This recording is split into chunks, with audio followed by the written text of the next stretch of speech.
우리 주일 아침마다 누가복음의 말씀을 차례대로 살펴보며 은혜를 나누고 있습니다. 오늘은 순서에 따라서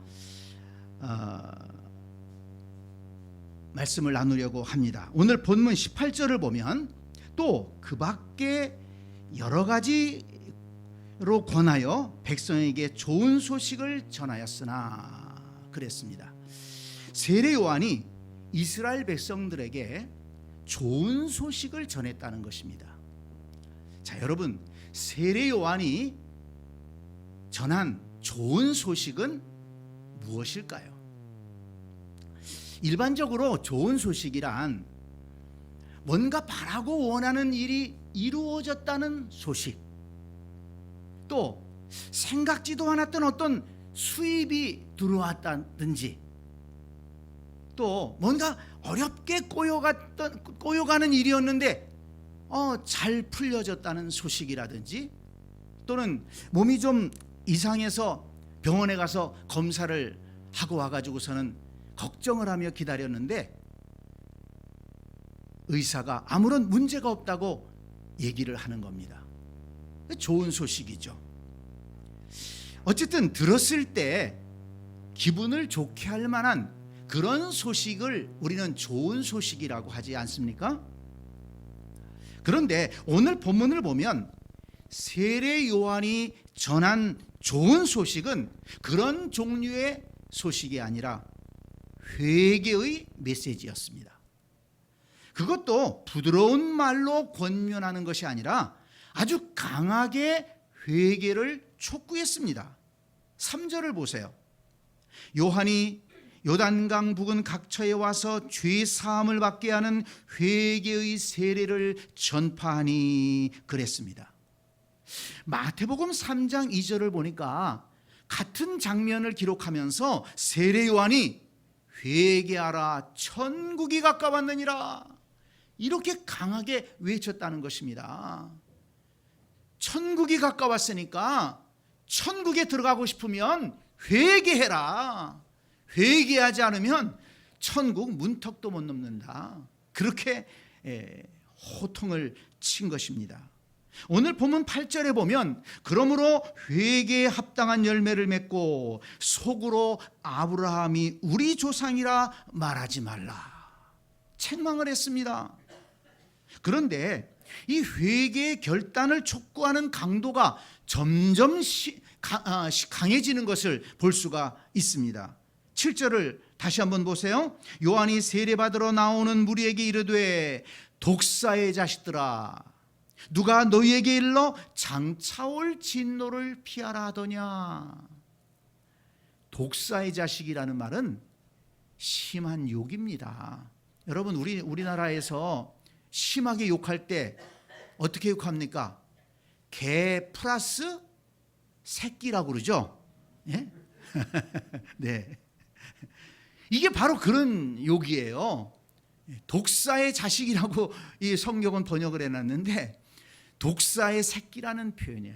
야, 이 독사의 새끼들아 어딜 나와가지고 아브라함의 자손이라고 그러느냐. 그런 얘기하지 말아라. 너희들 자격 없다. 회개해라. 그렇게 야단을 치는 겁니다. 그런데 9절에 보니까 더 심한 말을 합니다. 이미 도끼가 나무 뿌리에 놓였으니 좋은 열매 맺지 아니하는 나무마다 찍혀 불에 던져지리라. 너희들 정신 차려라. 도끼가 지금 너희들 뿌리에 지금 찍혀 있다. 17절에서는 손에 키를 들고 자기의 타작마당을 정하게 하사 알곡은 모아 곡간에 들이고 쭉정이는 꺼지지 않는 불에 태우시리라. 이 쭉정이 같은 놈들아 정신 차려라. 하나님께서 알곡은 모아서 하늘 창고에 들이시지만 너희 같은 쭉정이들은 불태워버릴 것이다. 영원한 불에 던져질 것이다. 이렇게 책망을 한 것입니다. 그런데 여러분, 이 말씀은 자신을 비판하는 사람들이 아니라 자신의 설교를 듣고 세례를 받으러 나오는 사람들을 향해서 하신 말씀입니다.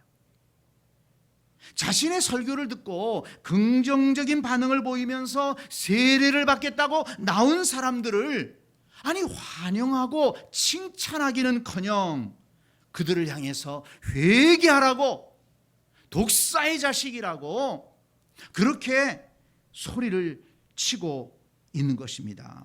회개하지 않으면 망한다고 그렇게 얘기를 하는 것입니다. 여러분, 사람들이 듣기에 좋은 소식입니까? 사실 불편하지요. 좋은 소식이 아닌 것처럼 들립니다. 사람들을 향해서 독서를 퍼붓고 책망을 하고 심판을 얘기하는데 누가 그 얘기를 즐겨 듣겠습니까? 집에 돌아가서는 저 요한이라는 사람 말이야, 아주 그냥 독설만 내뿜고 자기를 찾아오는 사람들에게 욕이나 하고 아주 몹쓸 사람이라고 그렇게 얘기하는 사람들도 있었을지 모릅니다. 그러나 여러분, 중요한 것은 성경이 무엇이라고 기록하고 있느냐 하는 것입니다. 오늘 본문 18절 말씀을 다시 한번 보세요. 또 그 밖에 여러 가지로 권하여 백성에게 좋은 소식을 전하였으나, 성경은 분명히 세례 요한이 전한 메시지를 가리켜서 뭐라고 했습니까? 좋은 소식이라고 했습니다. 요한이 전한 회개의 메시지가 그것을 듣는 사람에게는 듣기 좋은 말로 들리지 않았을지 모르지만은 사실은 진정으로 그들에게 필요한 소식, 진정으로 그들에게 유익한 소식이라고 성경은 기록하고 있습니다. 그렇다면 여러분, 이 회개의 메시지가 왜 좋은 소식일까요? 세례 요한은 왜 그렇게 회개의 메시지를 강하게 전했을까요? 그 이유가 7절에 나오고 있습니다. 7절을 다시 한번 보세요. 요한이 세례받으러 나오는 무리에게 이르되, 독사의 자식들아, 누가 너희에게 일러 장차올 진노를 피하라 하더냐. 여기 중요한 말씀이 나옵니다. 장차올 진노입니다. 요한은 지금 장차 하나님의 진노와 심판이 있을 것을 바라보며 말씀을 전하고 있는 것입니다. 여러분, 17절을 다시 한번 보세요. 장차 올 하나님의 진노가 무엇인지 말씀합니다. 손에 키를 들고 자기의 타작마당을 정하게 하사 알곡은 모아 곡간에 들이고 쭉정이는 꺼지지 않는 불에 태우시리라. 장차 하나님의 심판의 날에 하나님께서 키를 들고 알곡과 쭉정이를 갈라내실 것이라는 말씀입니다. 알곡은 모아서 하늘 창고에 들이시고 쭉정이는 꺼지지 않는 불에 던져 태워버릴 것을 말씀하십니다. 그렇습니다. 장차 하나님께서 진노하시고 심판하실 날이 올 것입니다. 모든 사람이 하나님의 심판대 앞에 서는 날이 올 것입니다. 사람은 속일 수 있어도 하나님은 속일 수 없습니다. 사람은 겉을 보지만 하나님은 속사람을 보시기 때문입니다. 하나님의 심판대 앞에서 사람들의 운명은 결정될 것입니다. 알곡 같은 성도는 천국에서의 영생을 누리게 될 것이지만 쭉정이 같은 교인은 지옥에서 고통과 형벌을 받게 될 것입니다. 인생의 영원한 운명이 하나님의 심판대 앞에서 결정될 것이라는 말씀입니다. 그것을 요한은 무엇이라고 표현했습니까? 장차올 진노라고 표현했습니다. 그러면 여러분, 우리가 장차올 하나님의 진노를 피하기 위해 지금 해야 될 일이 무엇일까요? 그것이 바로 회개라는 것입니다. 여러분, 회개가 무엇입니까? 한자로 보면 뉘우칠 회자에 고칠 개자입니다. 이 회개 말 그대로입니다. 지난날 하나님의 말씀대로 살지 못한 것을 뉘우치고, 그리고 잘못된 것을 고치고 돌이키는 것이 회개인 것입니다.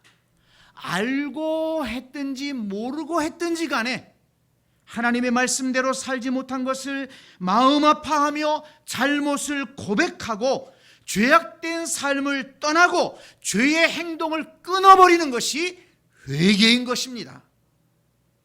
예수님께서 십자가에서 흘리신 그 피의 공로로 모든 죄를 씻어버리는 것이 회개인 것입니다. 세상 욕심을 버리고 예수 그리스도의 말씀과 예수 그리스도의 성품을 닮아가겠다고 결단하는 것이 바로 회개인 것입니다. 그런데 여러분, 성경을 좀 살펴보면 이 회개가 얼마나 가치 있는 일인지 우리는 깨달을 수가 있습니다. 누가복음 24장 47절을 보니까 죄 사함을 얻는 회개라고 했습니다. 회개함으로 죄 사함을 얻을 수 있고 회개 외에는 죄 사함을 받을 수 있는 길이 없다는 것입니다. 요한일서 1장 9절 말씀 이렇게 약속합니다. 만일 우리가 우리의 죄를 자백하면 그는 미쁘시고 의로우사 우리 죄를 사하시며 모든 불의에서 우리를 깨끗하게 하실 것이요. 그렇습니다. 회개에는 죄 사함을 얻게 하는 은혜가 있고 능력이 있습니다. 사도행전 11장 18절 말씀에 보니까 생명 얻는 회개라고 했습니다. 그렇습니다. 회개하면 죽을 영혼이 생명을 얻게 됩니다. 하나님의 자녀로 거듭나게 됩니다. 영생의 축복을 받게 된다는 것을 믿으시기를 바랍니다.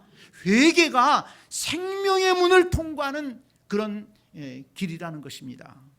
또한 사도행전 3장 19절에는 그러므로 너희가 회개하고 돌이켜 너희 죄 없이 함을 받으라. 이같이 하면 새롭게 되는 날이 주 앞으로부터 이를 것이요. 이렇게 말씀했습니다. 그렇습니다.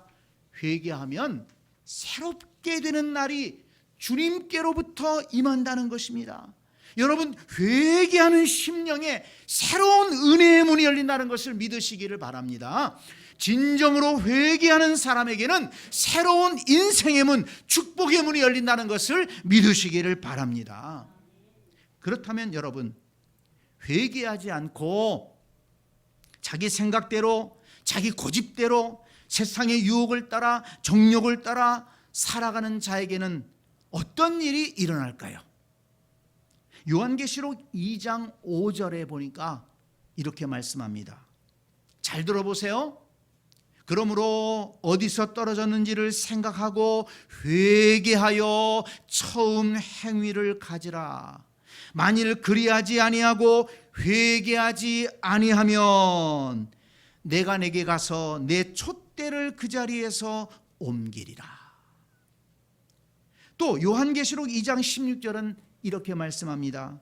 그러므로 회개하라. 그렇지 아니하면 내가 내게 속히 가서 내 입에 검으로 그들과 싸우리라. 또 요한계시록 2장 22절에서도 말씀합니다. 볼지어다 내가 그를 침상에 던질 터이요 또 그와 같이 간음하는 자들도 만일 그의 행위를 회개하지 아니하면 큰 환난 가운데 던지고 그랬습니다. 또 누가복음 13장 3절은 이렇게 말씀합니다. 너희에게 이르노니 아니라 너희도 만일 회개하지 아니하면 다 이와 같이 망하리라.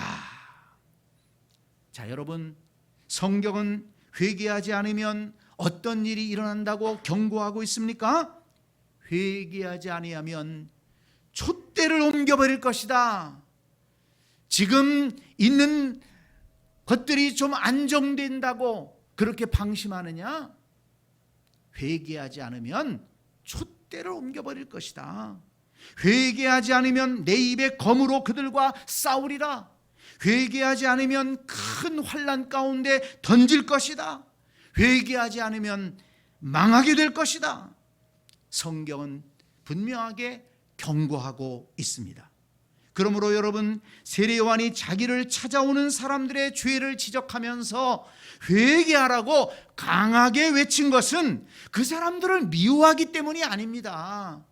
세례 요한이 그저 다른 사람들 책망하기 좋아하고 욕하기를 좋아해서 그러는 것이 아닙니다.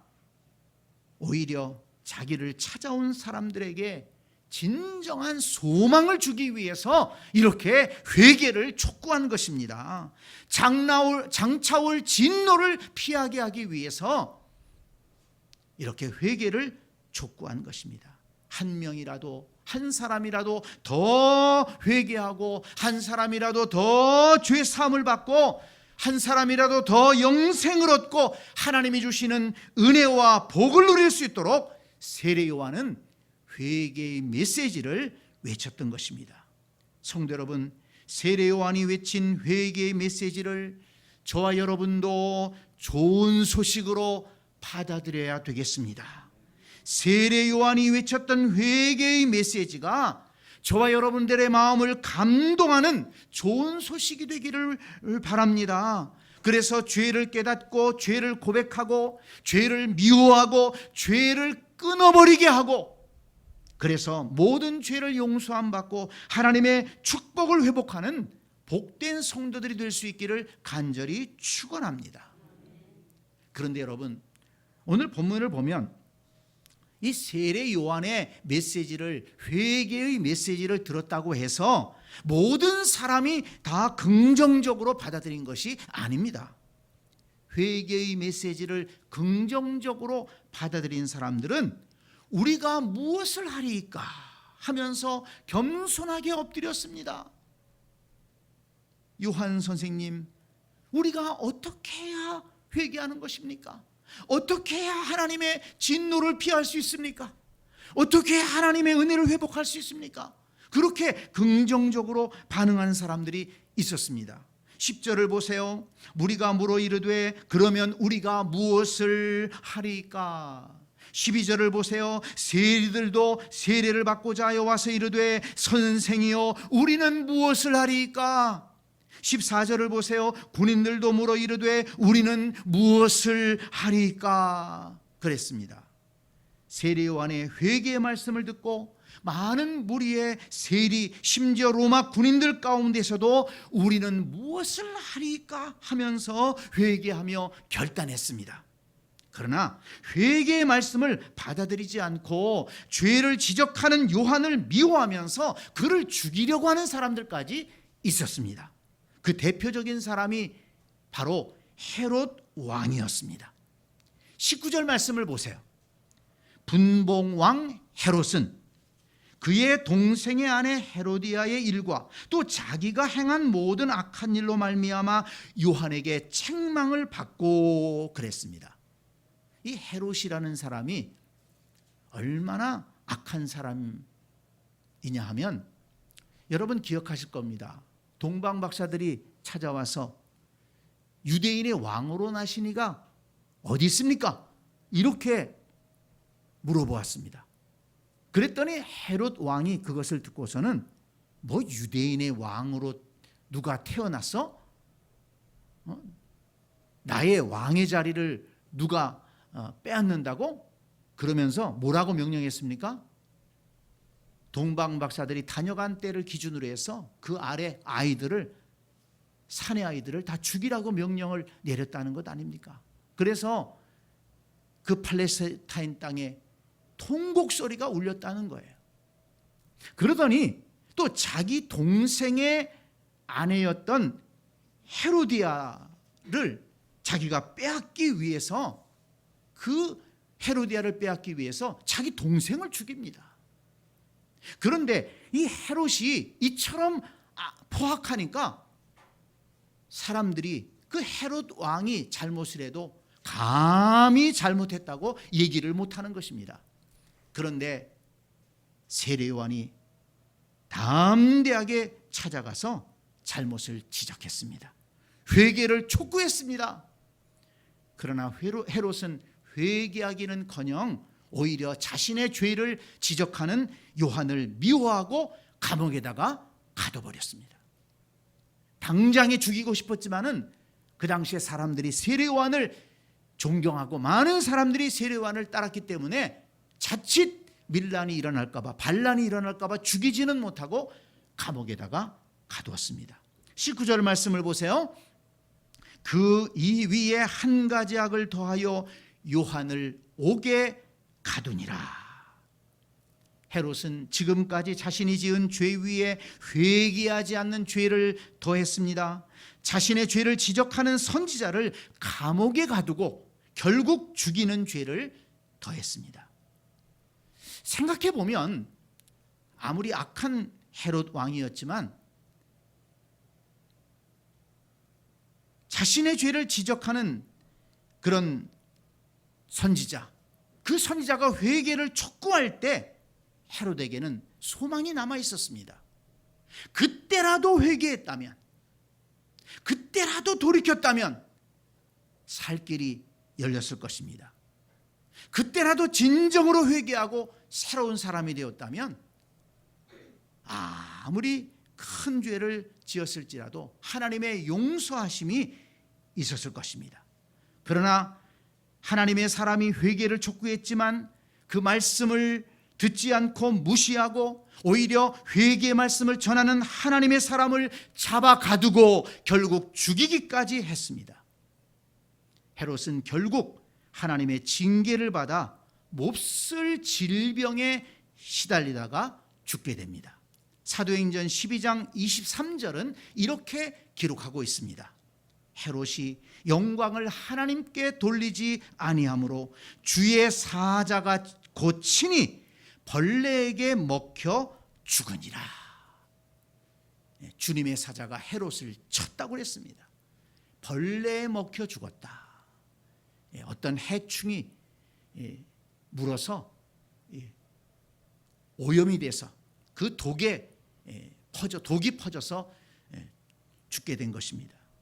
회개의 말씀을 무시하고 회개의 기회를 놓치게 되면 이처럼 헤롯처럼 멸망의 길로 가게 되는 것입니다. 성도 여러분, 오늘 우리도 회개의 말씀을 듣고 있습니다. 하나님은 우리에게도 죄를 깨닫고 죄를 미워하고 죄를 고백하고 죄를 끊어버릴 것을 말씀하고 있습니다. 여러분, 지금 잘 나간다고 모든 게 평안한 것 같다고 그렇게 방심하지 말기를 바랍니다.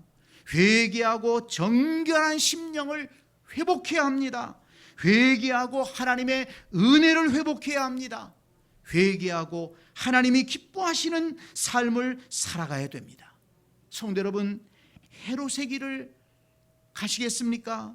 아니면 우리가 무엇을 하리까 하며 회개의 자리로 나와왔던 그 사람들의 길을 가시겠습니까?